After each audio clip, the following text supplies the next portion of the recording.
Hi, I'm Amy Goodman. Did you know you can get Democracy Now!'s headlines and stories delivered directly to your inbox every day? Just text Democracy Now!, one word, no space. Text Democracy Now! To 66866 to subscribe to our daily digest, and you'll never miss a story.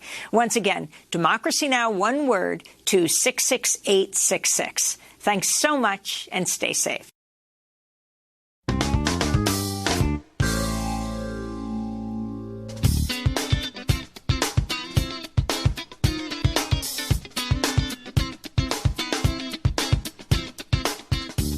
From New York, this is Democracy Now!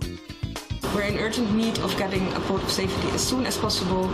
We already have been doing a medevac of 6 critical patients. We need a port of safety as soon as possible. Over 700 refugees were rescued in the Mediterranean this weekend as they attempted to reach Europe in what's been a deadly year for migrants fleeing poverty, violence and the climate crisis. We'll get the latest from one of the rescue organizations, and we'll look at a new book that reports the nation's top general, Mark Milley, feared Donald Trump would wage a coup after losing the November election.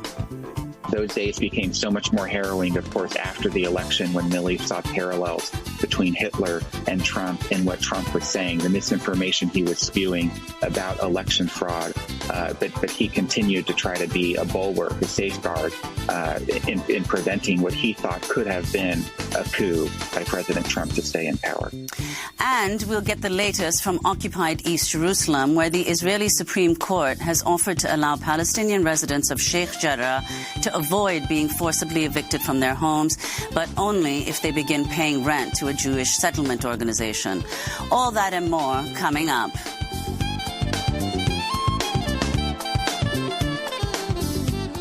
Welcome to Democracy Now!, democracynow.org, the War and Peace Report. I'm Nermeen Sheikh. Amy Goodman is off today. The United States has finally hit the Biden administration's goal of administering COVID-19 vaccines to 70% of U.S. adults, 1 month later than it had hoped. The milestone came as the U.S. reported more than 135,000 new cases, the highest number of daily infections since February. On Monday, Louisiana Governor John Bel Edwards reimposed a statewide mask mandate as his state set a record for new infections and hospitals became overwhelmed with COVID patients. We're the worst in the country in terms of this COVID surge, and that is because of the Delta variant, which is a game changer, and the fact that, quite frankly, not enough people have been vaccinated here in Louisiana. On Monday, county officials across the San Francisco Bay Area ordered new mask mandates indoors, even for vaccinated people, joining Los Angeles, which reimposed similar measures last month. Here in New York, Mayor Bill de Blasio urged unvaccinated people to wear masks indoors, but stopped short of ordering a new mandate. Meanwhile, Governor Andrew Cuomo said tens of thousands of New York transit workers must show proof of vaccination or face weekly testing. At the White House, Jeff Zients, the White House coronavirus response coordinator, said Monday similar rules will apply to some 4 million federal workers. Any federal employee who does not attest or is not vaccinated will be required to mask no matter where they work, get tested once or twice a week, socially distance, and generally will not be allowed to travel for work. The United States and the United Kingdom have accused the Afghan Taliban of massacring civilians as they captured a town in Kandahar province near the Pakistan border. The US and UK embassies in Kabul both tweeted Monday that dozens of civilians were slaughtered in Spin Boldak in revenge killings that could constitute, quote, war crimes. The statements came as the US stepped up airstrikes aimed at slowing a rapid advance by the Taliban in several Afghan provincial capitals. Meanwhile, Secretary of State Tony Blinken said Monday the U.S. would offer refugee status to Afghans who worked for U.S.-funded projects and NGOs in Afghanistan. The State Department said Operation Allies Refuge could resettle as many as 50,000 people. Immigrant justice groups are suing the Biden administration over its use of Title 42, a Trump-era policy that allows for the expedited deportations of asylum seekers arriving at the U.S.-Mexico border, citing so-called public health concerns during the pandemic. The Biden administration says it will continue enforcing the policy, which could bar entry to hundreds of thousands of asylum seekers. Human Rights Watch says over 600,000 asylum seekers have been expelled from the U.S. under Title 42 since March of 2020. The lawsuit was filed by the American Civil Liberties Union, Raíces, and Oxfam, among other groups, which denounced Title 42 as cruel, illegal, and a violation of due process rights.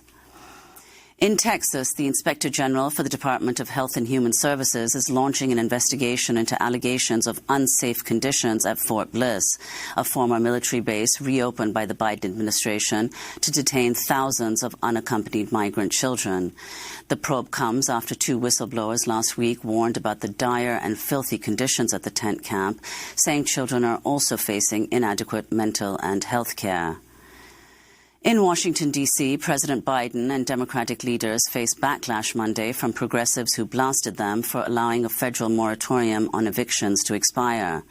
At the White House, presidential advisor Gene Sperling said a June Supreme Court ruling prevented the Centers for Disease Control from taking steps to extend the moratorium without congressional action, despite the worsening pandemic. To date, the CDC director and her team have been unable to find legal authority even for a more targeted eviction moratorium that would focus just on counties with higher rates of COVID spread. Missouri Congresswoman Cori Bush, who's been camped out on the steps of the Capitol since Friday in protest, spoke briefly with Vice President Kamala Harris Monday and reportedly came away disappointed. Joining the protest Monday were New York Congresswoman Alexandria Ocasio-Cortez and Vermont Independent Senator Bernie Sanders, who tweeted, quote, "It's outrageous that in the middle of a deadly pandemic, the eviction moratorium has ended.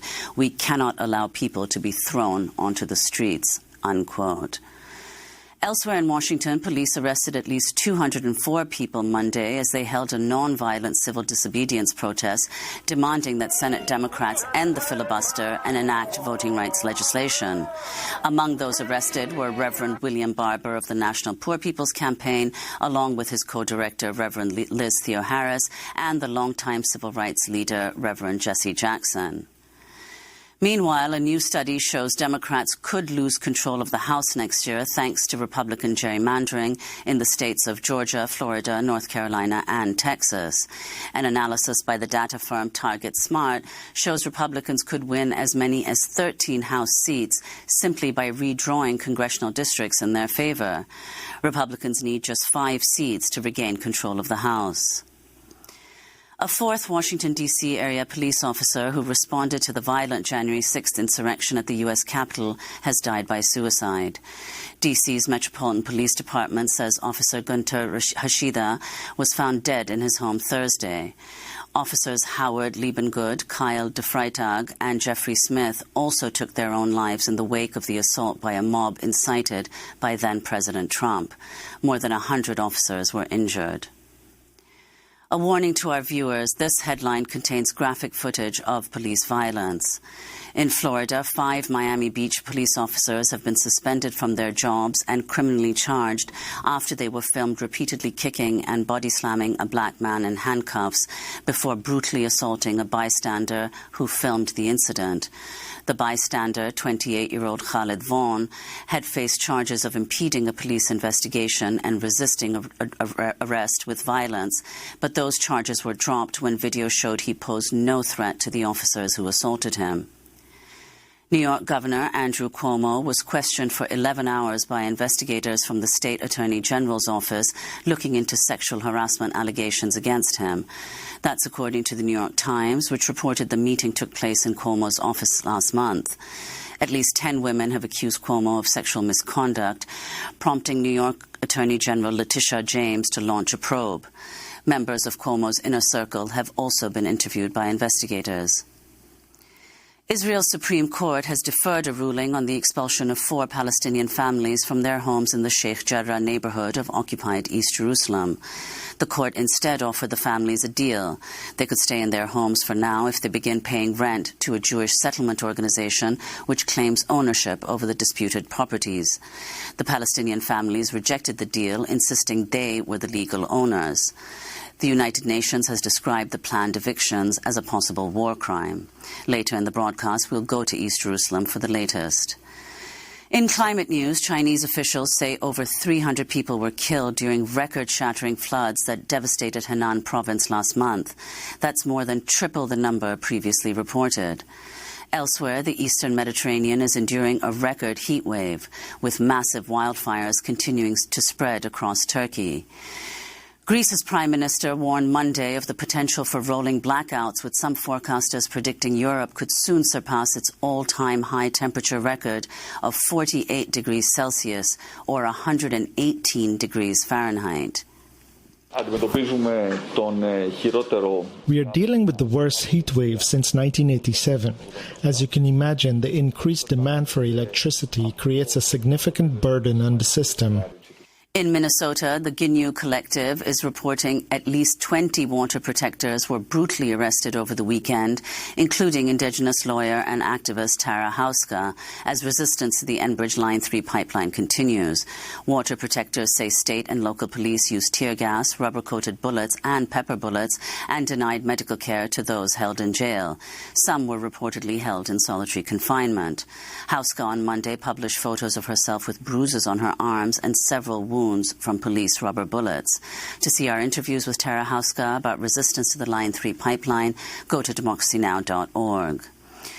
And in Switzerland, some 30 climate justice advocates were arrested Monday after peacefully blocking the entrances to two of the country's largest banks in Zurich's financial district. On Twitter, the group Collectif Break Free Suisse, which led the demonstration, said, quote, either phase out fossil fuels or faced forest fires, famines, droughts and floods. This is one of the protesters. We are not here because we're stupid or have nothing else to do. We're here because we no longer know what we can do. We have fought for 2 years. And those are some of the headlines. This is Democracy Now!, democracynow.org, the War and Peace Report. I'm Nermeen Sheikh in New York. Amy Goodman is off today.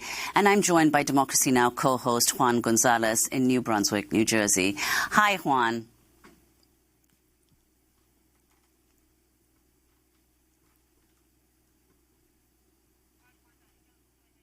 Over 700 refugees were rescued in the Mediterranean this weekend as they attempted to reach Europe. Most of the rescues occurred off the coast of Libya and Malta. Rescue ships are now looking for safe locations to disembark the asylum seekers, many of whom need urgent medical care. This is Anne Decker speaking from the Sea-Watch 3 ship. Many of them are super exhausted, have fuel burns, are seasick, are dehydrated, and have quite a number of them has chronic diseases. We urgently need a port of safety. We have requested already several times a port of safety, but so far have not received any reply. We're in urgent need of getting a port of safety as soon as possible. We already have been doing a medevac of 6 critical patients. We need a port of safety as soon as possible. Another rescue group, SOS Méditerranée, has over 550 refugees on board its ship after conducting 6 rescue operations this weekend. This comes as the number of refugees trying to reach European soil continues to grow due to worsening poverty, violence and the climate crisis.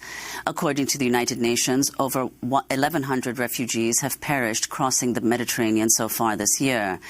We're joined now by Laurence Bondard, spokesperson and Operations Communications Officer for SOS Méditerranée, based in Paris, France. She's been on 4 rescue missions in the Mediterranean, most recently March, April of this year. Welcome to Democracy Now!, Laurence. If you could begin by talking about these rescue operations, what they entail, and why this particular crossing, Libya to Malta or Libya to Italy, is as dangerous as it is. Thank you very much for hosting me. Yes, the central Mediterranean is the migration deadliest route in the world, and this is due to a terrible lack of search and rescue maritime assets in the area. There are very, very few search and rescue ships, mostly SAR-NGO ships, and several of them are being hindered from operating. So the people that are actually fleeing via the sea and that are on tremendously unseaworthy dinghies, most of the time without life jackets, without enough food or water, are in extreme danger, and they cannot always be rescued. Sometimes there are just no maritime assets in the area to rescue them. In addition to that, even when we are, for example, present and we performed, as you were explaining, 6 rescues this weekend, we performed them without maritime coordination. This means that despite the fact that we would, as per maritime law, inform the rescue coordination centers at all steps of the rescues, we received no coordination, no instructions, and we had to perform the rescues on our own. And Laurence, how have the European countries responded when your boats or other rescue boats attempt to dock in their countries? Are there any countries in particular that are more hostile than others? First, this is not really the question. The question is, we did ask for places of safety, and place of safety met specific criteria. Place of safety is where basic needs are met for the people rescued at sea, meaning they can receive medical care, they will have food, water, and it's also where their life is no longer threatened. For example, we would never disembark people rescued at sea off the coast of Libya, in Libya, because it is not a place of safety, and this has been repeatedly said by UN and European institutions. So we have now indeed requested several times for a place of safety to the competent maritime authorities and to the most able to assist maritime authorities. And this is where now we are waiting answers. We have not yet been given positive answers. It is essential to understand that European solidarity here is crucial. Coastal states must be supported by a European solidarity, and the number of people crossing is not that huge compared to the number of people living in Europe, the population in Europe. So it's really just a question of political will. And how has the COVID pandemic changed the rescue operations? We've had to adapt, and since the outbreak of the pandemic, we've had implemented very strict COVID-19 protocols in order to guarantee the safety of our operations and the safety of the survivors on board and of our teams. So, for example, all of our teams are wearing specific personal protective equipment. They do that during rescues and on the deck of the ship. And when survivors arrive, they are explained the preventive measures to respect. They are given masks. There is a temperature check of all of them upon their arrival. And we're asking them, for example, also to wash their hands as much as they can. We are implementing very, very strict protocols on board. And Laurence, could you explain, even as the EU, various countries in the EU have been cracking down on voluntary rescue missions, such as the ones that your organization runs, they continue to support the Libyan Coast Guard in monitoring these crossings, these water crossings. Can you talk about the significance of that support and what groups like yours are calling for? What are the conditions inside Libyan detention centers where the Libyan Coast Guard takes migrants? Indeed, since 2018, Libya has been granted a search and rescue region, is responsible of search and rescue regions in international waters of their coasts, which means that, and this is supported by the EU, they have been provided with patrol vessels and trainings and fundings for them to be able to intercept people trying to flee Libya via the sea. And these past years, but specifically even these past months, we've seen a huge increase in the number of interceptions at sea by Libyan coast guards. And these Libyan coast guards then return the survivors at sea to Libya. And this is absolutely illegal. And these are forcibly returns, as Libya, as I was explaining before, is not a place of safety. And maritime law is very clear. Rescue operations only end when survivors at sea people in distress at sea are disembarked in a place of safety. And then many reports do explain how people that have been intercepted at sea by Libyan coast guards and forcibly returned are returning to a cycle of violence, forcibly detained in detention centers. And we've heard, as well as we've read, we've also heard on board testimonies of survivors who have attempted to cross the Mediterranean several times before we could rescue them. And they were explaining to us how they were beaten in detention centers, how they were their family were called on the phone while they were beaten so that the family would send some money for them to be freed, how they would be risking their lives at all steps in the streets, because everyone apparently is armed in Libya, or many people are armed, and you can be killed just going out. Many women explain they just do not go out, as little as possible, only to go and get food and come back, because they're really too afraid to be abducted or killed or to face sexual violence. I've heard this harrowing story of this woman who was explaining that she was in a detention center with her small few-month-old baby, and some guards had dug a hole and put the baby in it, who was crying, and started to put sand over the baby in the hole. And the baby was crying, the mother was crying, many women were around, and eventually they took back the baby and gave it back to the mother. This was more of a psychological threat. But this kind of events and this kind of physical violence and psychological violence are daily reported to us by the survivors on board. One thing that most of the survivors say, if not all of them, is that Libya is hell on earth, and that they would rather die at sea than to die in Libya. For them, even if it's taking a tremendous risk to go at sea and to potentially die at sea, it's still a hope to survive, whereas for them in Libya, they see no hope.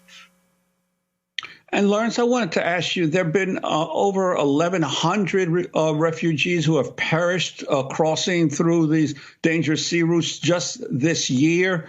Where are these refugees coming from? Are they largely from Libya or other North African countries? And why are they fleeing their homes? So in the number you're giving here is the number of people that are known to have died in the Mediterranean. Maybe there are more that unfortunately perished without any witness. And most of them died actually in the central Mediterranean. Since the beginning of the year, 990 people died in specifically the central Mediterranean. Where they're coming from, or where the people we rescue are coming from, some of them, a minority, but some of them are fleeing from Libya directly, and most of them are indeed in a migration journey.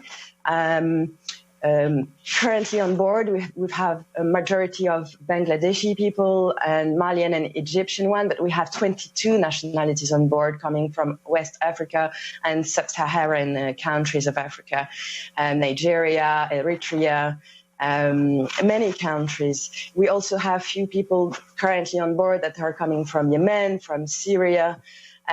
Crises are plenty in the world, and people will try and flee.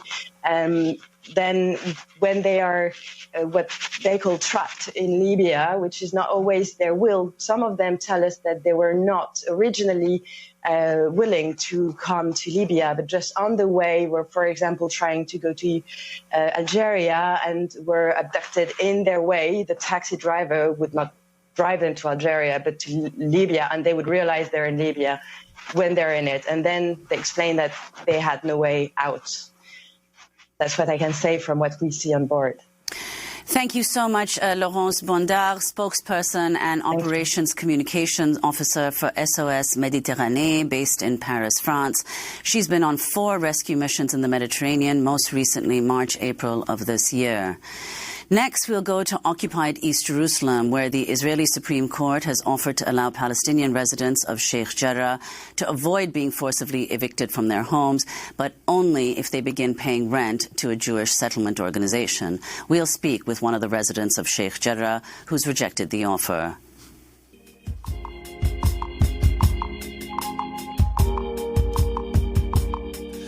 The way our lives go, passing through a wall we don't really know. Some don't even show any interest in the globe, pretending of their lives. They don't see with their eyes. They don't hear the people cry. They don't care if they die. But little do they know that whilst they do their evil deeds, we are not alone. For the guided angel sees, and one day the people will rise, and victory shall ring through the skies, and we will have that peace of mind, for everything will truly be fine. One day the people will rise, goodbye.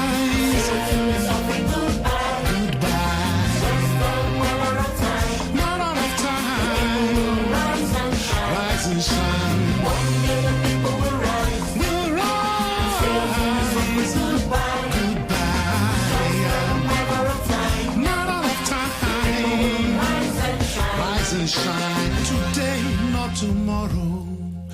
The Way Our Lives Go by Femi Kuti. This is Democracy Now!, democracynow.org. I'm Nermeen Sheikh with Juan Gonzalez.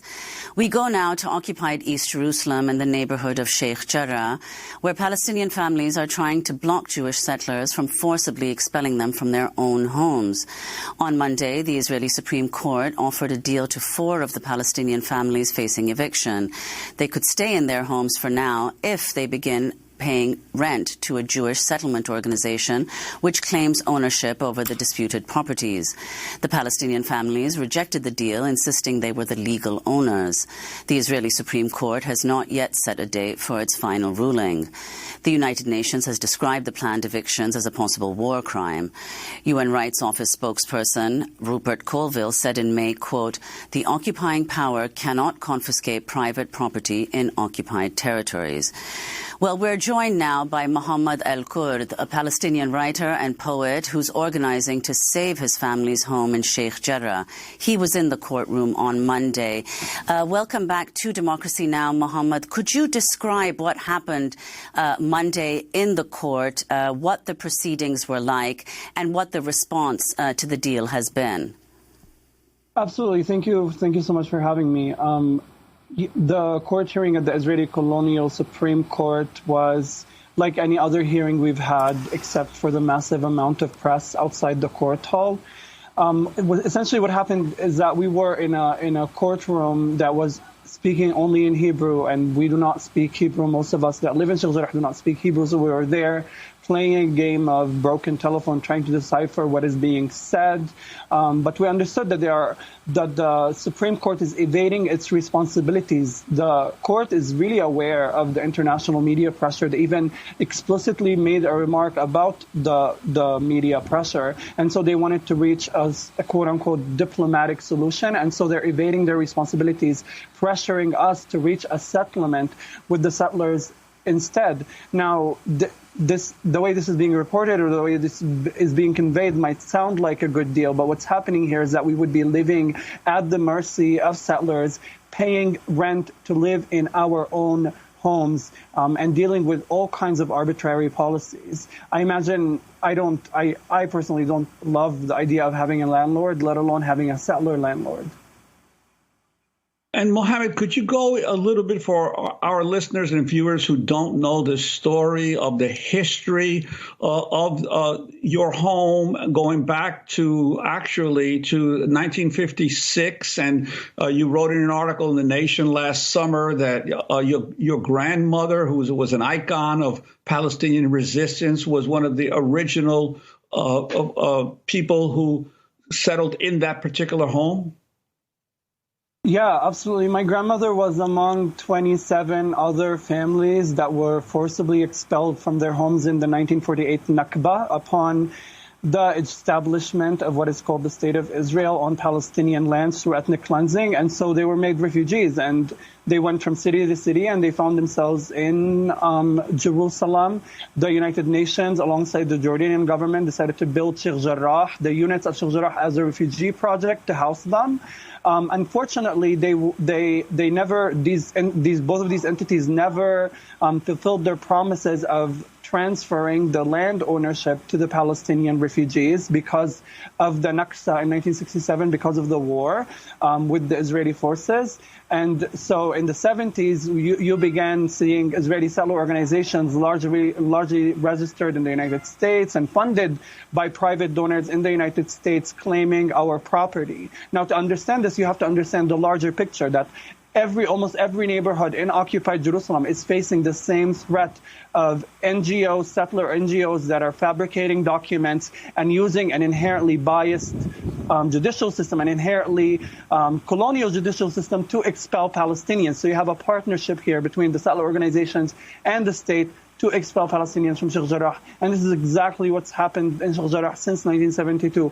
This has been 49 years of postponement and delays and court cases. So I think it's really important for people that are listening to understand that the punishment is not just in the act of the expulsion. The punishment is the process itself. It's losing your youth, losing your hope, losing the prospects of your future to the lingering threat of homelessness at all times. And this reality is not just for people in Sheikh Jarrah, it's a reality for hundreds of thousands of Palestinians all across Palestine. And in terms of what is your hope in terms of the still to be the ruling to come from the Israeli court?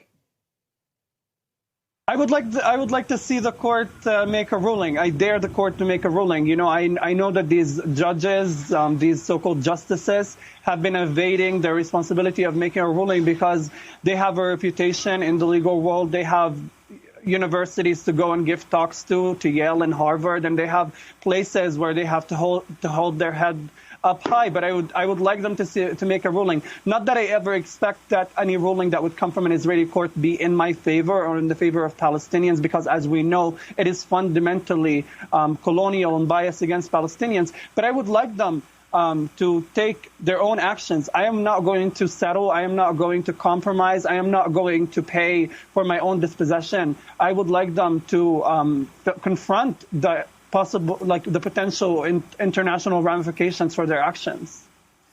And Mohammed, could you say a little bit more about the judges on this case? You pointed out in one of your tweets that Noam Solberg, one of the judges, himself lives in a settlement in the occupied West Bank.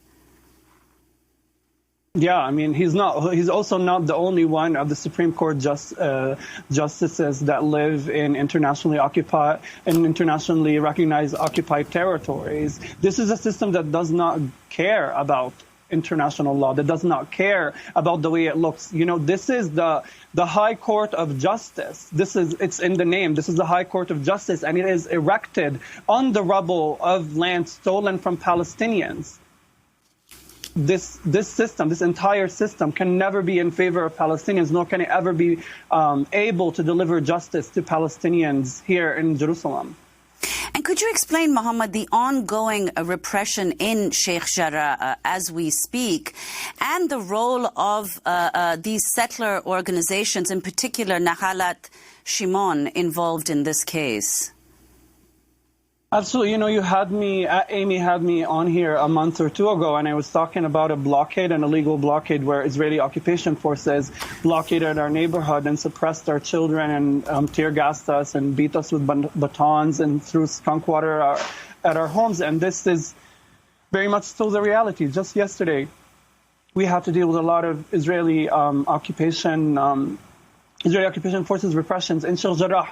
What's really interesting, and it's not just an anomaly in Sheikh Jarrah, is the clear and explicit and unabashed partnership that takes place between the police forces, the soldiers, and the settlers, where they combine their efforts and collude to repress Palestinians. We've seen this in the West Bank, where Israeli settlers and soldiers work together to kill Palestinians, and we saw The Intercept even do a report on it, and we're seeing this every single day in Sheikh Jarrah, where settlers can just point at which Palestinians they'd like to see repressed or brutalized by the Israeli police officers, and exactly do the same. I mean, I will tell you, I had a journalist come into the neighborhood a few months ago, and I was telling her all kinds of things about this being a partnership and this being apartheid and the treatment that settlers get, and she didn't believe me until a settler pointed at her, and then boom, she was asked to leave the neighborhood, forced to leave the neighborhood actually, and then she believed me. So it's really important to point out that when we say the system is made up of settlers,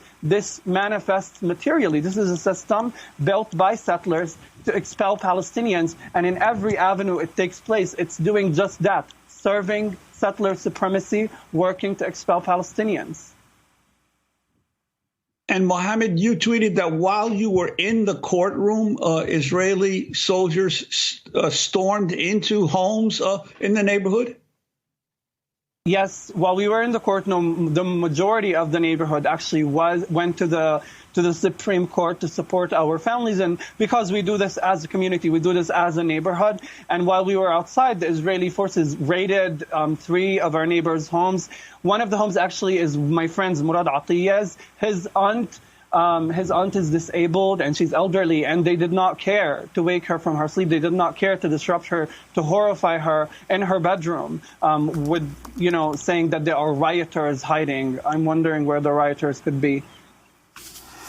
And Mohammed, the Times of Israel reported that the Israeli government was in fact hoping to postpone this hearing in a bid to assuage the Biden administration, which has opposed the evictions.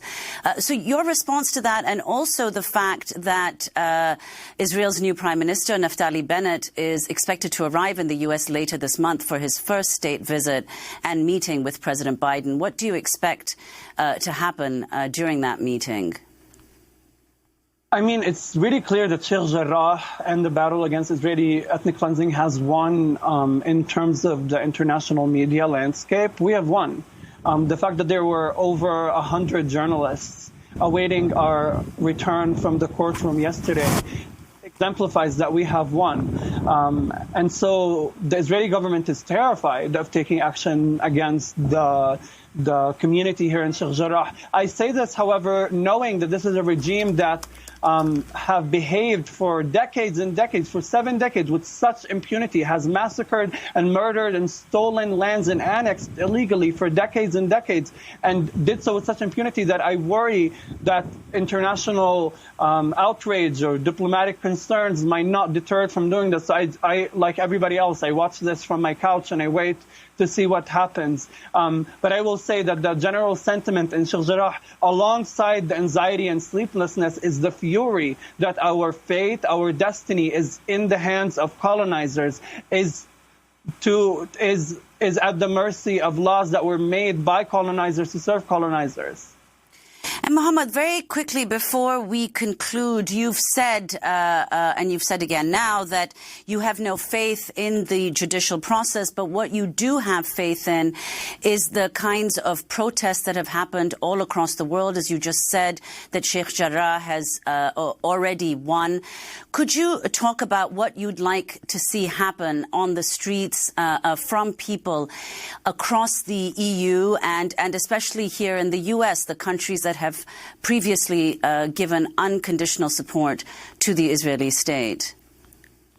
I would like to see politicians and policymakers be loyal to the wishes of their constituents, to the people who live in their countries. It's very clear that the people of the world, the tide is turning, the dam has already cracked, and people are in support of Palestinian liberation and decolonization.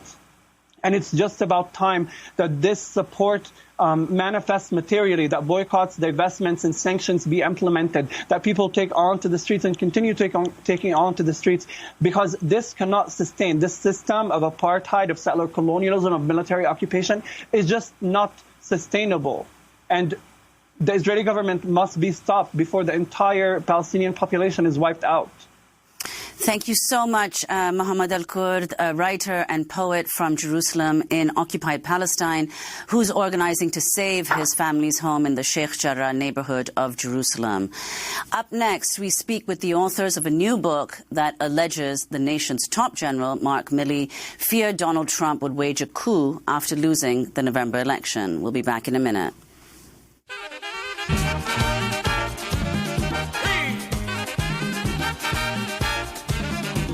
Me dicen que el 3 de noviembre la radio una noticia dio.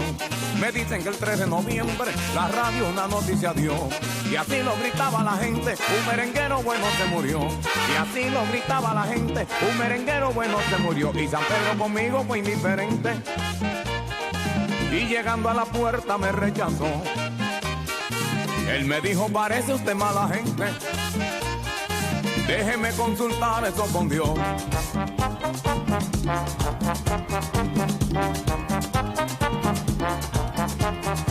Me quedé esperando la respuesta. Me sentía bastante preocupado.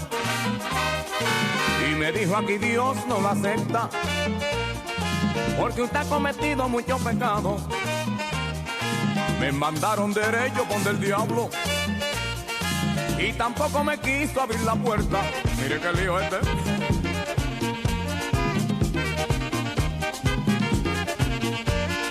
Y cuando iba saliendo me dijo un diablito, dice el diablo que vaya para la tierra. The Dream by the legendary Dominican merengue musician Johnny Ventura. He died last week at the age of 81. This is Democracy Now!, democracynow.org. I'm Nermeen Sheikh with Juan Gonzalez. We end today's show with the authors of a new book that debuted last week at #1 on the bestseller list. I Alone Can Fix It, Donald J. Trump's Catastrophic Final Year.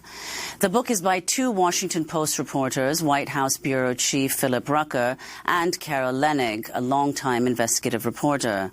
Their book sheds new light on what happened during the early days of the pandemic, how Trump responded to the deadly January 6th insurrection, and alleges the nation's top general, Mark Milley, feared Trump would wage a coup after losing the November election. Rucker and Leonnig are both Pulitzer Prize winners and also co-authors of the 2020 bestseller, A Very Stable Genius, Donald J. Trump's Testing of America. Welcome to Democracy Now! Carol, let's begin with you. This is your second book on Trump. You both reported extensively on his administration. Talk about what you found in this book. What was most striking?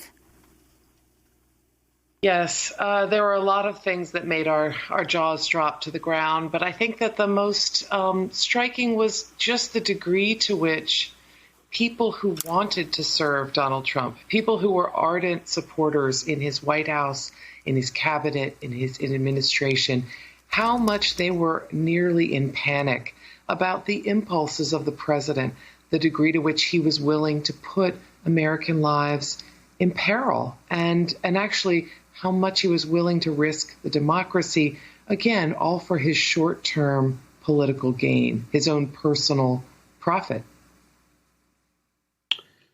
And Phil, you write that Trump told you it was his greatest regret that he did not deploy the military to shut down last year's protests over the police killings of George Floyd, saying, quote, I think if I had to do it again, I would have brought in the military immediately. You talk about that.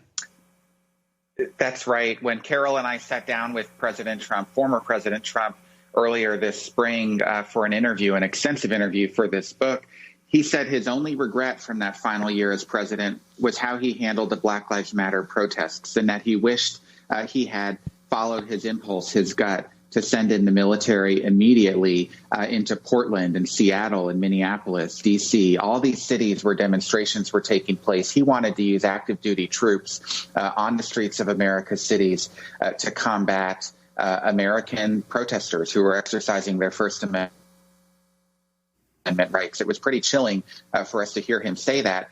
And the book details a lot of reporting scenes that happened behind closed doors where the defense secretary and attorney general and the aforementioned chairman of the Joint Chiefs of Staff were trying to persuade Trump not to send in the military and explaining how that would be so inappropriate and not justified. But Trump said after the fact that he regretted not doing so. And you also report, I guess, perhaps the most shocking revelation is how the top generals in the U.S. military were responding to Trump. You say that Joint Chiefs of Staff General Mark Milley was so afraid that Trump would attempt a coup that he and other top officials discussed a plan to resign one by one rather than carry out orders from Trump that they considered to be illegal. Could you elaborate on that further?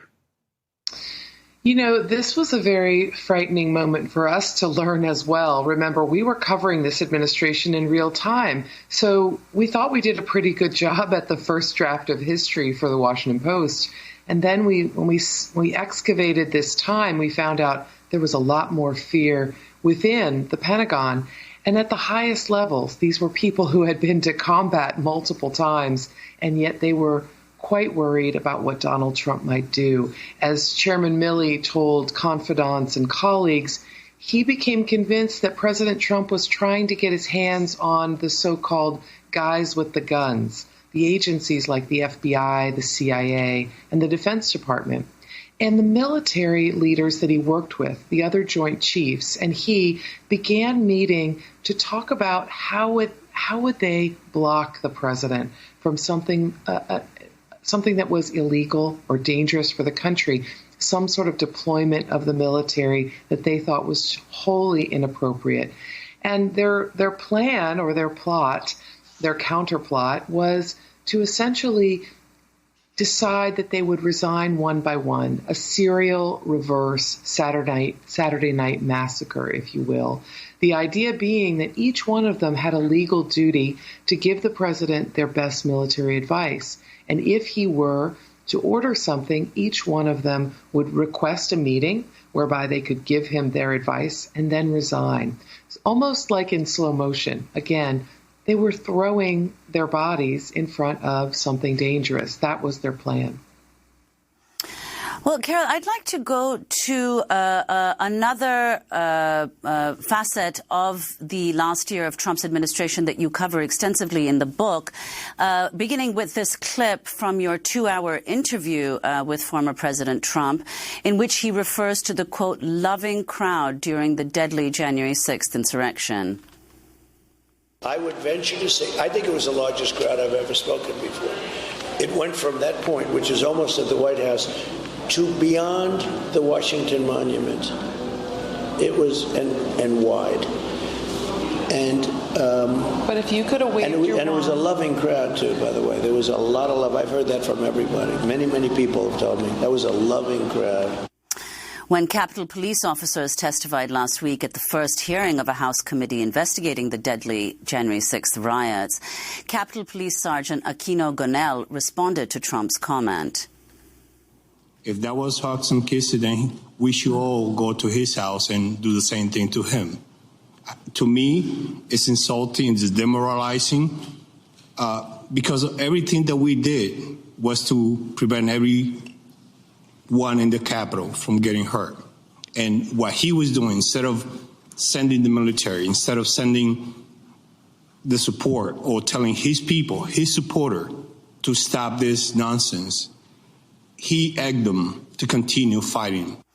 And meanwhile, as we reported earlier in headlines, a fourth Washington, D.C. area police officer who responded to the violent January 6th insurrection at the U.S. Capitol has now died by suicide. So, Carol, could you respond to this latest news and also what Trump said in his interview with you on the so-called loving crowd? You know, there couldn't be a more stark split screen between Officer Gunnell, Metropolitan Police Officer Fanone, what they actually experienced, what they told the public that medieval combat was like, as they tried to protect the lawmakers and the staffers on the Hill who were scrambling for their lives from Donald Trump's supporters, from chance of execution for Vice President Pence. That's on one side of the screen.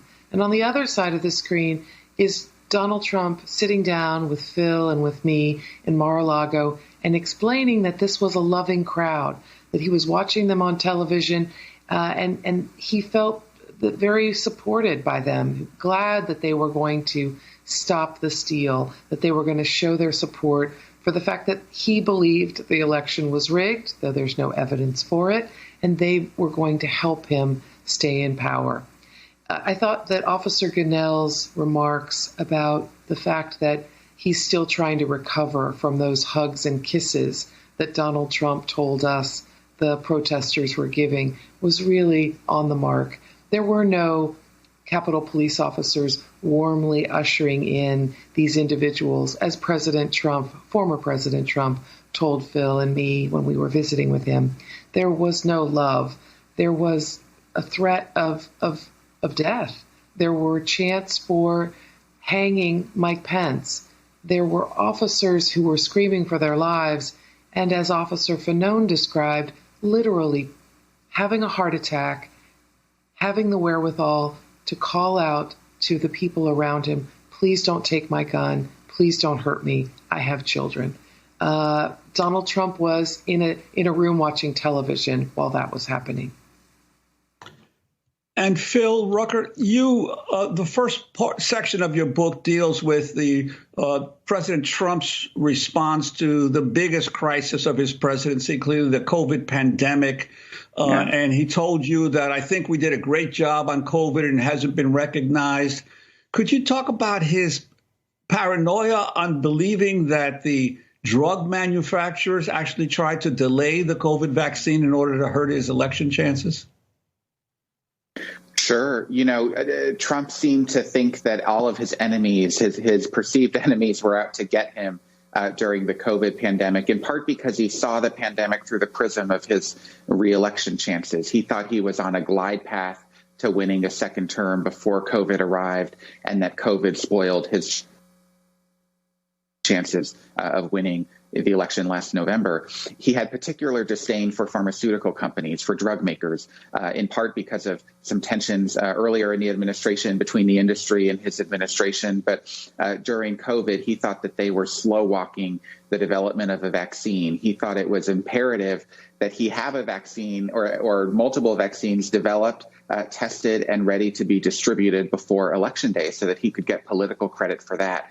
And when that did not become a possibility, he became enraged. And he was especially angry at Pfizer because Pfizer made their announcement about a week or so after the election that their first COVID vaccine had met the mark. And Trump thought that was intentionally delayed to hurt him politically. There, of course, is no evidence to support that claim, but it does show you a little bit the paranoia in Trump's mind that he thought individuals, but also companies, industries were plotting to try to undermine his political standing. And Carol, I wanted to ask you about this. Trump's conviction or clear belief that he was going to win on election night and his reaction as the numbers came in that night and the days that followed. Also, if you could talk about the role of Rudy Giuliani. I mean, I covered Rudy Giuliani throughout his period when he was mayor of New York, and I always believed back then that there was something not right about him, but most people then didn't agree. Talk about the relationship between Giuliani and Trump, if you can, as well. Of course. You know, the conviction issue that you mentioned is so interesting because what Phil and I learned was that in the days before the election, President Trump had been warned multiple times that this was going to be a hard slog and that the odds were not great. You know, people who were paid to tell him that the odds were great were warning him that it didn't look so good, that Biden's poll numbers were quite strong. And in fact, we learned that, unbeknownst to us when we were reporting in real time, that Bill Barr called the defense secretary the night before the election to say that he had learned from White House sources that the president, whether he won or not, was planning to declare that night, election night, that he had won before all the ballots were counted, that was sort of a plan that was being cooked up. And it's unclear where Bill Barr heard this, but it was from inside the White House. So the conviction that President Trump had that he was going to win or had won really started to solidify after he lost. His conviction that it had been stolen from him was what got more calcified as time went on. The reason is he basically shut out those people, those adults who were explaining to him that he had lost, people he had trusted and had as confidants alongside him for years, people like Hope Hicks, who, counseled him that he was ruining his legacy, that he needed to think about graciously and appropriately conceding. People like Kellyanne Conway, who said she really didn't see the evidence and asked the president to either produce it or think about a plan B for stepping away. And what's interesting about Rudy is he represents the group of individuals on that fringe who were spinning increasingly fanatical tales of how this election was stolen. Though Bill Barr had a team of Department of Justice prosecutors and also FBI agents ultimately underneath him investigating these claims, he warned the president they'd looked into all of them. They were nonsense. They were BS. But Rudy kept insisting they were true. On election night, he was the voice who said, just declare victory, just say you won, even as important swing states were coming down for Biden and looked like they were going to go for Biden pretty strongly. So Rudy was warned, actually, and this is sort of the most colossal fall from grace that I think I've seen in covering politicians and government officials. This was America's mayor. This was one of the strongest, most revered federal prosecutors in the country. Chris Christie, governor of New Jersey, former, warned Rudy in a phone call after the election that he was ruining his legacy and that he was becoming a joke on late night television. And Rudy hollered back at him and said, I'm fighting for now. Who cares about legacy? I'm fighting for today. But everything he was fighting for was a mirage. Well, speaking of today, let's talk about what prospects Trump has in a possible future campaign. New federal campaign finance filings show that Trump has raised more funds than other Republicans in online donations during the first half of this year, entering July with more than $100 million from his 2021 political committees. Some say Trump is pursuing a, quote, shadow presidency as he plans to run again in 2024. On Friday, Mark Meadows, former chief of staff for the Trump White House, told Newsmax Trump is now meeting with people he called cabinet members at his golf resort in New Jersey. We met with some of our cabinet members tonight. We actually had a follow-up member meeting with some of our cabinet members. And as we were looking at that, we're looking at what does come next. I'm not authorized to speak on behalf of the president. Okay. But I can tell you this, Steve. We wouldn't be meeting tonight if we weren't making plans to move forward in a real way and with President Trump at the head of that ticket. Philip Rucker, your response, and on the question in particular on continuing Republican support for Trump. Yeah, well, look, the Republican support continues to be very strong for Donald Trump. He's by far the most popular figure in Republican politics today. He has made no secret about his desire to run for president again in 2024. And when Carol and I sat down with him, it was clear to us that he wanted back in the game, that he sort of had that itch to get into the arena again. He has a lot of time left before he has to make that decision about whether to actually launch a campaign for 2024, but all signs point towards the likely possibility that he does. And if he were to run, barring some change in the political environment, he would almost certainly become the Republican presidential nominee. He is that popular in his party right now. Thank you so much, Philip Rucker, Carol Leonnig, co-authors of I Alone Can Fix It, Donald J. Trump's Catastrophic Final Year. And that does it for the show. I'm Nermeen Sheikh with Juan Gonzalez. Stay safe.